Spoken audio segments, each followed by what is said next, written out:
Hi, it's me again with Corel Tips and Tricks. Just yesterday, I made a video on how to make this frame border.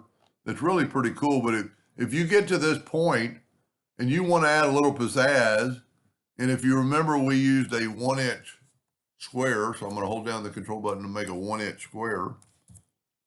And then I'm going to take the shape tool, holding down the control button, and bring in that corner and that corner.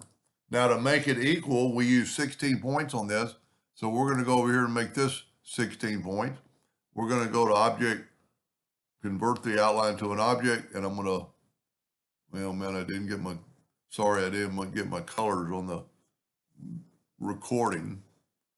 And then just, let's zoom in here a little bit. And you really don't have to, if you'll grab that note, you don't have to even delete some lines with the exception of this line and this line. And now, I'll take it back, and then that line and that line. You don't have to delete those outer lines because we're going to do this right here with the Smart Fill tool and fill that in, and look at that. Now you have a completely different look. And you could round off the corners, but it's hard to round off the corners when we're already at this point. So let's go ahead and go left click, right click. I'm hitting no color. Control D and make a duplicate, holding down the control button. Snap to it. Let's get rid of that one. See, there's our object.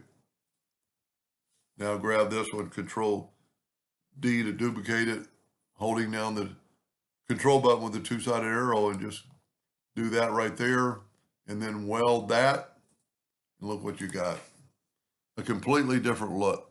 And, you just let your imagination run. You could put things inside this box or this box.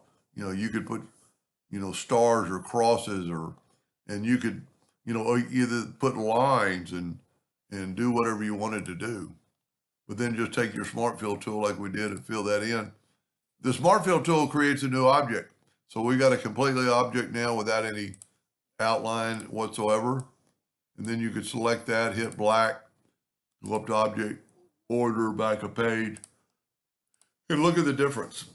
Now, it would I think years ago I made a video where I rounded off a bunch of these, but I didn't think anything about putting a border, for a frame. If you were going to engrave that and have it especially elongated like one we did in part 2, and put your text and make it an award, and maybe make these lines thinner. I made them quite thick so they can stand out. You might not, in a frame, you might not want them that thick. But anyway, I hope that helped you a little bit. Thank you for watching.